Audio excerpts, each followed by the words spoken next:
Hello everybody, good afternoon. I'm very delighted to be here with Kemangwa Lehulere and with all of you. We will have a conversation about his work, and as far as I understand, at a certain moment there will be a film also, no? I'm not sure if we can have the film, because I think the film will just be running as a backdrop. I found out for the first time about Kemang's work when actually traveling to South Africa for the first time last year, and his practice incredibly prolific, includes film, video, performance, drawing, a lot of drawing, wall drawings.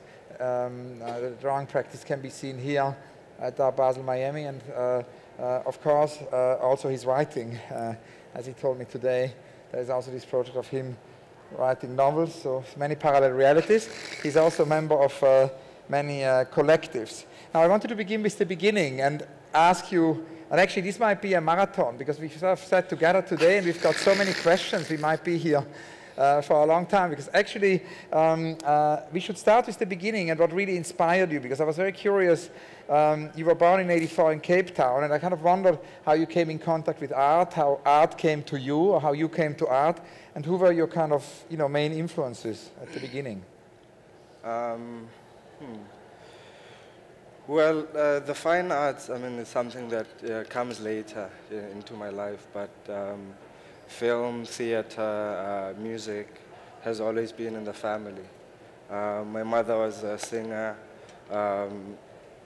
my older brother a playwright, actor, and a director as well, and producer. I had a cousin as well who followed in his kind of footsteps. So in that sense, the arts were there to some extent. I initially began working in television, acting, doing small roles on TV, mainly South African. I did one, a German one, when I was 12 years old, I think. So in that sense, that's my kind of encounter with the arts. And then in high school, I took art lessons, took art as a subject.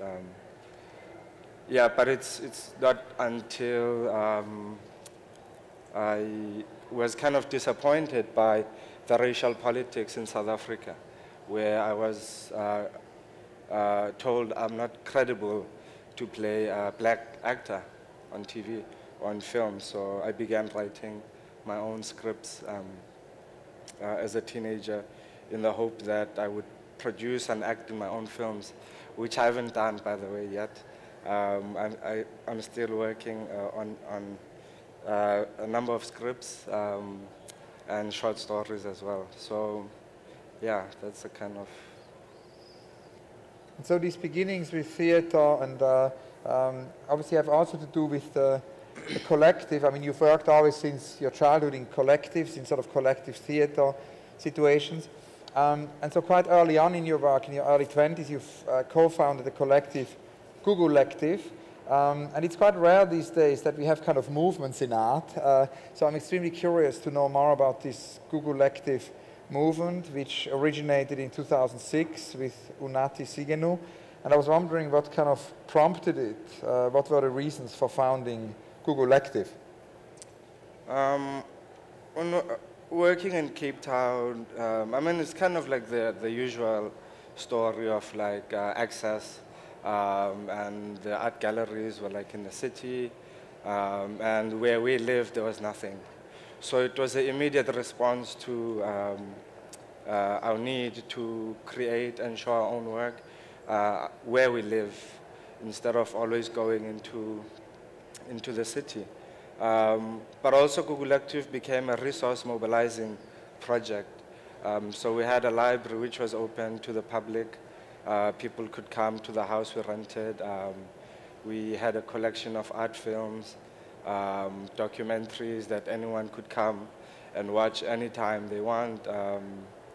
Yeah, but also we did a lot of parties, which I think is very important. Yeah, so in a nutshell, that was kind of the Gugulective project, was out of a need to work in our own and show in our own space where we lived. And there was a kind of a social, political reasons also for this collective, and the work has a lot of connections to politics. I mean, you did this whole series actually collectively about the currency and about the South African economy. Can you tell us about this? Yeah, that show specifically was titled Debt Don't Rot, which actually comes from a Xhosa proverb, Jalal Boli, and it's basically about consequences or taking responsibility for one's actions. And we basically were interested in South African socio-political history and the kind of fiction of democracy that people talk about, or like the freedom that came in 1994. So we're very much interested still in the high levels of poverty, the marginalization, access to good schooling, access to just basic resources as well. Because where I grew up, Gugulethu was an apartheid construct where people were forced removed from wherever they lived to the township, and the architecture is quite specific. So an example would be when Gugulethu was built, there was only one entry and exit point. And this was so that like the police could control the people, or the military. If they came in, they could just shut down these two. So we were really interested in the urban planning, in architecture, in space itself. So a lot of our work mainly dealt with those kind of issues. And also the exhibitions we did were during the weekends, so they were quite short-lived.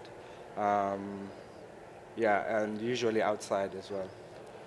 Now, I was friendly in the 90s when I lived in Paris with Ernest Mancoba, who was obviously one of the first South African artists to be part of a kind of a Western art movement with Cobra. And we were discussing with him a lot this sort of whole idea of the manifesto, and I was wondering if your movement, the Gugulective, had a manifesto. Were there manifestos? No, we didn't really have a manifesto, no. But of course, I mean, we were interested, we were influenced by writers, but also highly influenced, I think, individually and collectively by Steve Biko, who was murdered by the police in the 70s. Yeah, I wouldn't, no, we never had a written manifesto of like, this is what we were out to do, but yeah, I would say Steve Biko was a big influence with the Black Consciousness movement. Yeah. And also, funny enough, I discovered, because through my interest in collectives and working collaboratively, that there was a collective working in South Africa from 1971, which was basically doing the same work that we were doing. What was it called? It was called Umdali. Yeah. Umdali means a creator, but also it was an acronym for music, dance, arts, and literature. And I was quite amazed how like this collective was working in the 70s, and the fact that we were doing this a few years ago, the kind of resurgence of these kind of ideas and how relevant they still are. And that leads right away somehow to my next question, which is your sort of art influences, because we spoke this morning over breakfast about Damilo Feni, and having done this research in South Africa, I met, of course, many artists from previous generations, but I haven't come across Damilo Feni, so I was very curious if you could tell us what inspired you from this work, and to which extent it was a kind of a trigger. I guess it was the imagery he was producing. Yeah, they were just quite striking, and they were in relation to political events as well, most of his images. But in actual fact, Dumile Feni died in New York. So I'm quite surprised you hadn't heard of him. I think he's one of the most important South African artists who left the country, like many others, because of the political situation. You also mentioned Richard Serra and Trisha Brown as kind of key influences. Can you tell us about that? Yeah, I would say Trisha Brown's performance work like really struck me when I saw them. A friend gave me a DVD with a lot of her performance work, and there was just something. But also, I would say because we haven't had much of a performance art history in South Africa, at least not in a sense like in the rest of the world. In actual fact, it's still something which is relatively new, and a lot of people still don't know how to frame the practice or how to think through it. So hence, obviously, I was looking outside of the country, and Trisha Brown's work just struck me when I saw it. But this the early work, like from the 70s and 80s.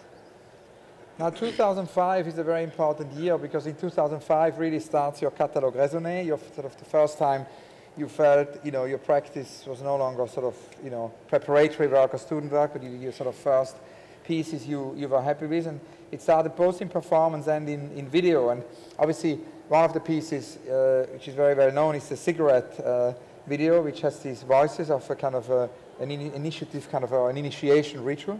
Can you tell us a little bit about the epiphany which led to this cigarette video and what was behind it? Can we play the video, actually? Yeah, it would be great if we can play the video.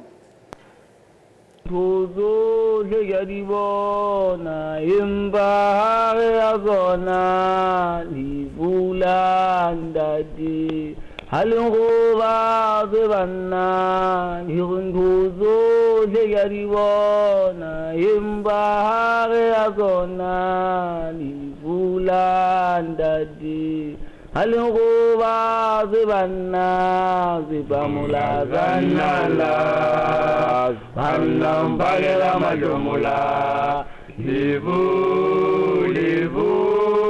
amida iwalu Bamula zanala, bhanna umbagela majumula, libu, amida iwalu, au,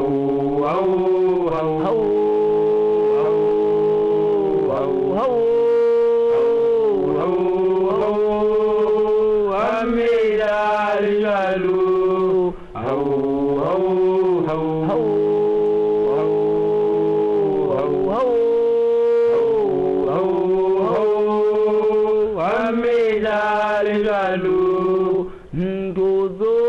Gariwana himbahare azona hivula andadi halunguva zebanna girinduzo legariwana himbahare azona hivula andadi halunguva zebanna zibamula zanala Bannam bagela majumula, libu, amida lijalu, sibamula zanala. Bannam bagela majumula, libu, amida lijalu,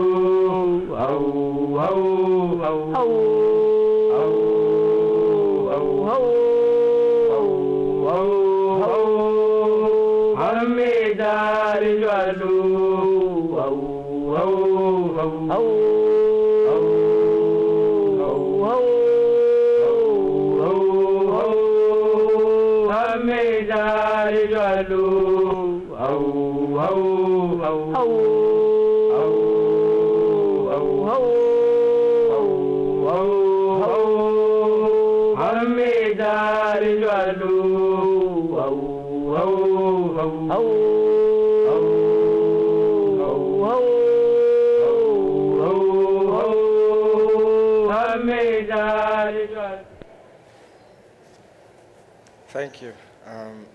So, yeah, 2005 was important in the sense that it was the year also where I directly broke away from my involvement in theater on stage performing, and decided to focus on the fine arts. So that was the first video I ever produced. But also in the same year, I discovered Mlu Zondi, who's a South And can you African- tell us about this? Oh, this one? Yeah, about the video, because the sound is this male ritual of initiation, Yeah. and it might be good if you can tell us a little bit what triggered it. What was the background? So a few months prior to me producing this video, I went to male ritual initiation, which is supposed to mark a transition from boyhood into manhood. So the title of the work, Lifulantat, is the title of the song that we're singing with two cousins and a good friend of mine. And it basically means my father's inheritance, or my father's legacy. And with the video, I was interested in like the phallic symbol, the cigarette as the phallic, and what it represents, but also in relation to male ritual initiation, again in relation to women and the construction of manhood back in South Africa. So in a nutshell, I'll leave it there. I don't want to speak too much about the video. But it's the same moment you did 2005, it all came together. It's a kind of a crystallization point, because you also did your first performance, Mlu Zondi, it's called, in 2005? No, Mlu Zondi is the artist Yeah. whose work I saw. So that triggered it. Yeah, that triggered my kind of interest in performance art, because I obviously had a theatrical experience, stage performance. And can you tell us about these early performances? Because obviously it all went to 2007, because The Foot Has No Nose is another very important sort of landmark performance, which marked your transition. Actually, you won an award for that, and it started then your time at the Wits University. So maybe it's good to hear a little bit more about these early kind of performances. The performance, again, The Foot Has No Nose is translation from Xhosa. Inyawa Nampumlo, it's a literal translation, and it's supposed to basically mean that no one knows tomorrow, or you don't know what the future holds. And the performance I did with Kuma Sopotela and Mwenya Kabwe, who still work in theater primarily, and it was a collaboration.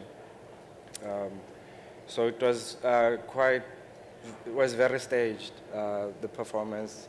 Heavily rehearsed. Yeah, so that would be the first public performance I did in an art context. Yeah. And it's unusual because it's sort of like the performance made you win an award, and then like the award brought you back to school. And it's very unusual as a move, you know, that as an artist who starts to exhibit and be successful, this sort of decision to go back to school, to go back to learning.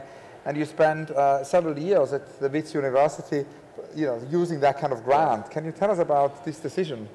Well, when I won the Spear Award, the award money was supposed to be used for a residency abroad or research or doing a project.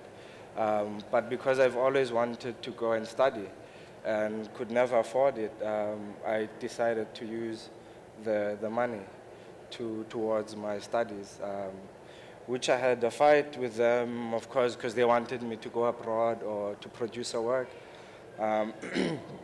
So after 9 months, eventually they agreed, which is a very long time, because I could have had a baby in 9 months. But yeah, I mean, so like you said earlier, I mean, when you asked when is the transition from being a student into when the student work stops, I think I consider myself a student forever, but also a student of life, and my intention is to become a better student actually throughout the coming years. So yeah, I think for me it was important to study because it wasn't only about the studio practice, but the other coursework that I did, yeah, at university, because I enjoy reading, and writing is a huge part of my practice as well, which for many years was kind of separate.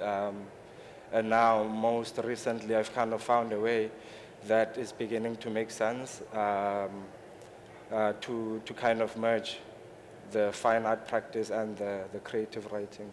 Yeah, and we should talk a little bit more about your writing, because it's our first collaboration. I invited you to participate in the Do It project, our new Do It project with the ICI in New York. It's going to happen next spring. And you have obviously used instructions already previously. It's actually not so much a do it you did, it's more kind of a don't do it. Yeah, Can you tell us about this do it, kind of don't do it situation? Well, the don't do it was actually a political action, which my uncle, who was a political activist as a student, told me that they used to do. They used to go to a store, a supermarket, and fill the trolleys with goods.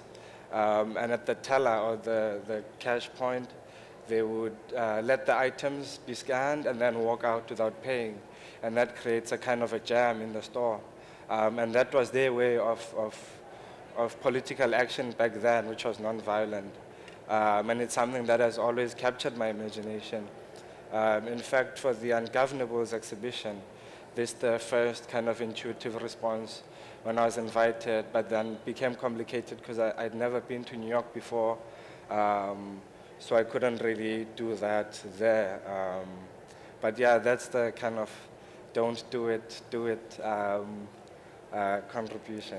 But the writing is a really important part of your work, and you mentioned earlier that you wanted to write your kind of own films because you were kind of not allowed to play, in these TV plays, and so that sort of form of resistance created your own writing.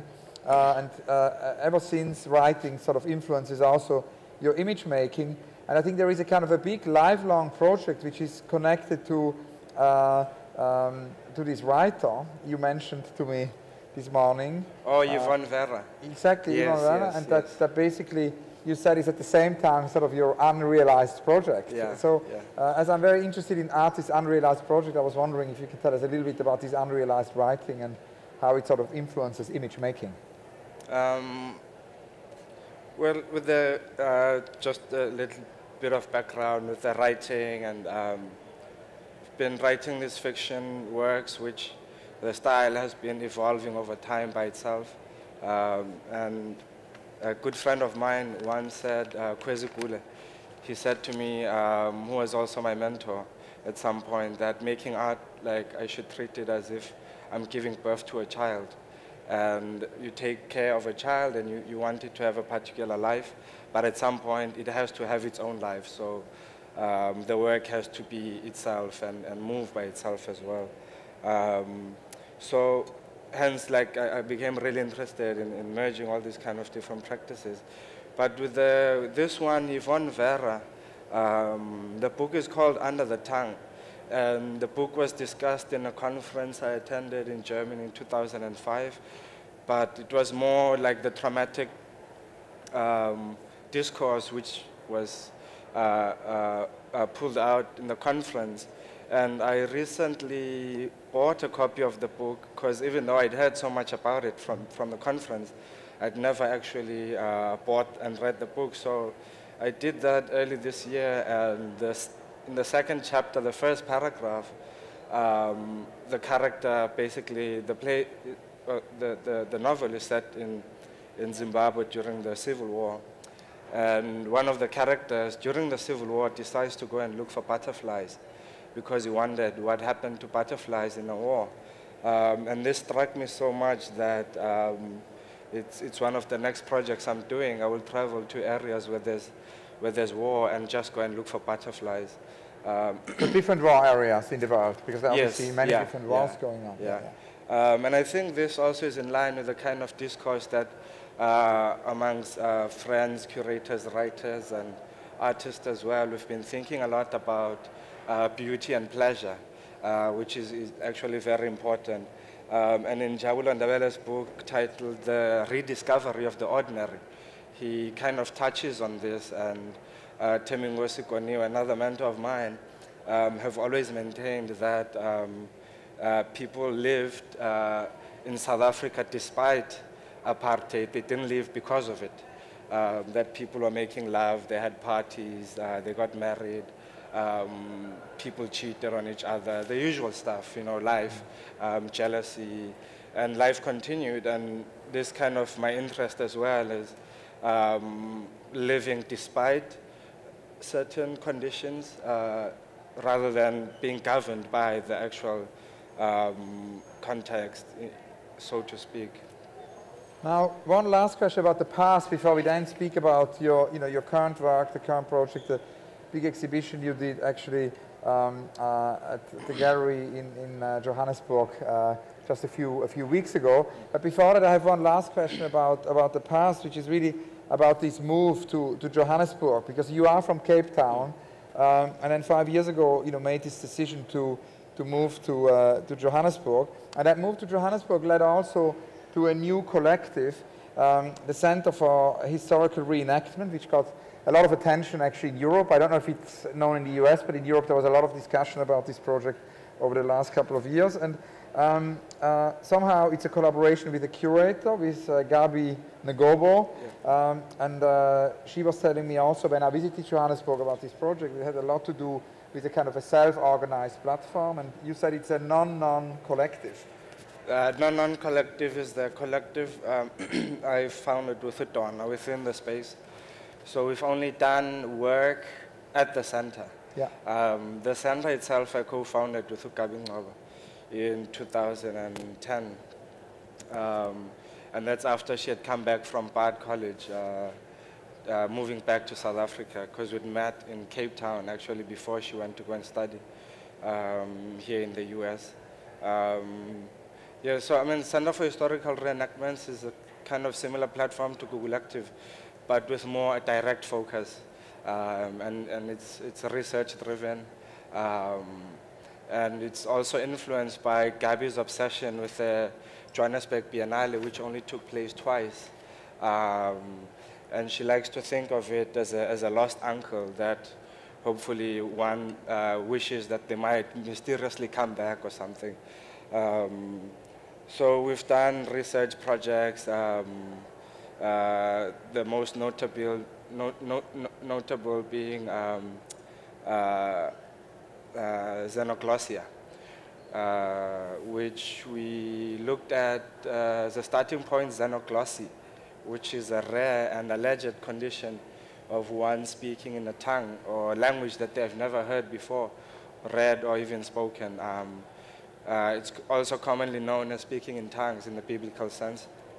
So we looked at language and its failures to speak about certain political events, but also how language is the mediator for history and how it often fails, especially in understanding historical misunderstandings, as we called it. So we showed works by artists from outside of South Africa, but also we worked with South African artists as well. So hence the founding of Non with Donna within the space, because we've been responding to the research that we were accumulating and research questions that we were posing as well. Another project we did after that, Naguranza, which means I love you. Again, like this interest in love and this gesture of love and pleasure instead of always looking at history and the negative elements of history, which is quite big in South Africa. Yeah. And there are these parallel realities in your work. We spoke about the artist-run spaces, your curatorial activity, your writing. Now, obviously, it all somehow comes together in your ever-complex exhibitions, and you're about to work on a first show for New York, I think, which is going to happen in spring. But at the moment, there is your exhibition in Johannesburg, which started in September, and it includes a lot of the things we discussed in this interview. It includes text, it includes drawings, writings, it includes performance, it includes installation. I was very interested in looking at the images yesterday of this show because it has a lot to do with memory, with archaeology. And we've just been working on this memory marathon, you know, inspired by Ai Weiwei and Eric Hobsbawm and Herzog Dömerow, the architects and the historian, where, you know, Eric said we need to protest against forgetting. And maybe in a digital age in which we live, where we have more and more information, it doesn't mean that we have more memory. Maybe amnesia is actually, and that's something Rem Koolhaas once said. He said, you know, amnesia is maybe at the core of the digital age. And as far as I understand, in this digging, in this kind of archaeology of this exhibition in Johannesburg, where you have also bones and all kinds of bones as image and bones also as objects, 30 minutes of amnesia, so amnesia plays a big role. Can you tell us a little bit about it? It's a very complex installation. Well, my interest in basically what I think Ogwen Wezo have said, to use his term, historical amnesia, came from, I mean, there's various strands which kind of interest and influence me in this kind of strand of thinking. In 2008, I did a performance where it was intended to be a symbolic gesture or a symbolic archaeological gesture where I dug a hole over a period of 3 days with an Afrocomb, which a lot of people didn't believe because they found it quite bizarre because Afrocomb is like so small. And but when I did this performance, on the 3rd day I discovered a skeleton. It wasn't a human skeleton. Initially I thought it was, and this was in someone's house. I dug the hole. So is it this hole? Yes, that was the work. Since then, I mean, when I discovered the skeleton, the neighbors came and told stories about how the skeleton ended up there because the owner of the person who owned the house then didn't even know his father had cattle. So when I found the first bone, I asked him if I should stop digging because I thought maybe it's someone he had killed or whatever, I don't know. So there was this kind of cross-generational dialogue that took place, which is something that could never really happen back home because my youngest aunt was a victim of the 1976 student uprising. She was shot in the head but survived. So I was never allowed to ask questions at home about South African history, especially apartheid history. It was not allowed. So it was a taboo. It was yes, not it was, yeah, it was taboo. Right, so, and then this moment happens in someone else's house in the backyard, and I became really interested in this kind of unearthing and also the many unwritten narratives, be they silenced narratives, intentionally or unintentionally. So that's my interest in the archaeology of various narratives, the academic research I did on art collectives that were working early in South Africa. But with the solo show I had in Joburg, some deleted scenes too, I became interested in, again, what is hidden or the invisible, or what is edited out, be it in a work or in a conversation. Right, because we had a conversation earlier to prep, and there's a lot which is not here now, but of course because of time. But that, again, the interest came from having spent a lot of hours over years in rehearsal studios, watching my older brother work with Dumeleng, and I became really interested in the construction of a narrative through the process of editing. So I became interested in that which is discarded, what is edited out. Hence the title of the exhibition, but also the work itself, looking at memory and what memory or how people decide on memory in terms of what's important. Looking back at home, the refusal to speak about South African political history and so forth. There's also a performance titled Some deleted scenes. Yes. I saw some photographs online. There is basically empty pages, and then there are burning pages, and it's sort of a rumor that there is actually a protagonist, a man who can restore images somehow, that actually he restores them to blanked out photographs. Can you tell us about this? This comes from one of the scripts I'm working on, which is a film script. And basically the narrative is the main character after what I call in the text the fall of the stars, which marks a certain political event in this fictionalized kind of space. The stars fall, and one of them fall on the arm of a man. And he basically, through the star, retains memory, memories, other people's memories, all the memories that the star has witnessed. But also the fall of the stars in the story. All pages are blanked out, and all photographs as well. So basically, when people discover that he can restore these memories, people travel to his home with blank pages that they want to refill their memories as such. So yeah, that comes from the film script. And then I did a performance as well where I had 4 musical note stands with blank paper on it. And I read a text with my mouth filled with safety pins, so that whatever I was reading was inaudible, which was kind of like a way of inhabiting the script itself through the performance.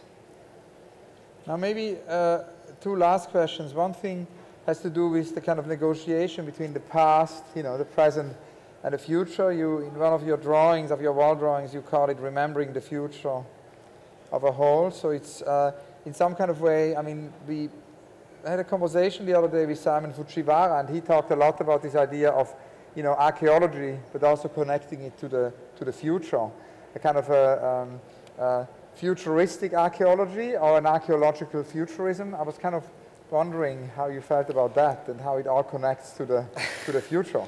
Wow. Well, with that work specifically, remembering the future of a whole as a verb, was kind of thinking through the fact that this one performance work kind of inspired so much work, and for me it was a way of memorializing the whole itself, but also acknowledging the kind of future activity that is yet to come, but also the activity that has come from the work itself. As far as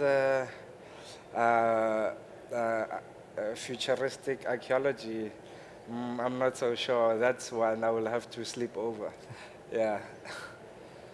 And last question is about the drawings, because one of the things which is a kind of an umbilical cord or a recurrent element in your work is this extraordinary practice of drawing. And you always draw, I mean, not every day. Whilst you're in Miami now, you stop drawing. So Miami hasn't produced drawings yet, but you draw very, very regularly. There are lots of kind of sketches in an almost notebookish kind of way. But then, besides these very small drawings, there are also these gigantic white chalk drawings on black paint. And I was just thinking, for the sake of completeness, because we spoke about your many dimensions, we should really end by talking about the practice of drawing and what that means within the work. And maybe also about these very big wall drawings. I mean, I suppose the notes and the sketches, that's almost like something in a diary kind of way you do very regularly. Yeah. But when does it then go into these big wall drawings? Let me start with the wall drawing and then come back to the drawing as a practice. The wall drawing come from my interest in text as well. So one of my earlier work, which actually was the title of the first Google Active exhibition we did, was Akukhanya, which was a text on a wall, which is a sign inhibiting public urinating. So my interest actually was coming from the kind of writings on walls that were there during apartheid, in basically what kind of writings go on the walls in a space where there's political conflict or a certain type of oppression, but also what kind of texts then appear in a space where there is liberation or freedom. So that was the kind of interest and that's where the wall drawings come from themselves, which was actually an unconscious development over time. But like I said, the work has to take its own life, I believe, and that's where it's led almost. So with the drawing and the notebookish kind of nature of them, I mean, the intention to show these come again from the idea of showing that which would usually be discarded. Drawing as a practice is something I've always done. I've been drawing for more than 15 years. Actually, I used to draw more than I'd say maybe 10 years ago than I do now. Yeah. And it's something that's always been there, but I've always had in the studio or at home. So it's Ukabi Ngobo actually who came over for dinner at my house once, and she was working towards an exhibition. And she had asked me to do a performance, but when she came to the house, she saw these drawings on the floor. And she asked if she could curate them. And initially I was kind of skeptical because I didn't have much confidence in them. But when she did put them on the show, that's where basically I kind of took drawing seriously as part of my practice. And if one looks at these very, very large room-filling drawings, they're almost also like storyboards in some way. Yes. It connects it again to the films also, no? Yeah, yeah. So they come from the text, from the film scripts, and also they influence the script itself. So it's kind of a symbiotic relationship that they've developed where they feed off each other basically, continuously. And then it goes all full circle. Kemang, thank you so very, very much. Thank you all. Thanks a lot. Thank you. Wonderful.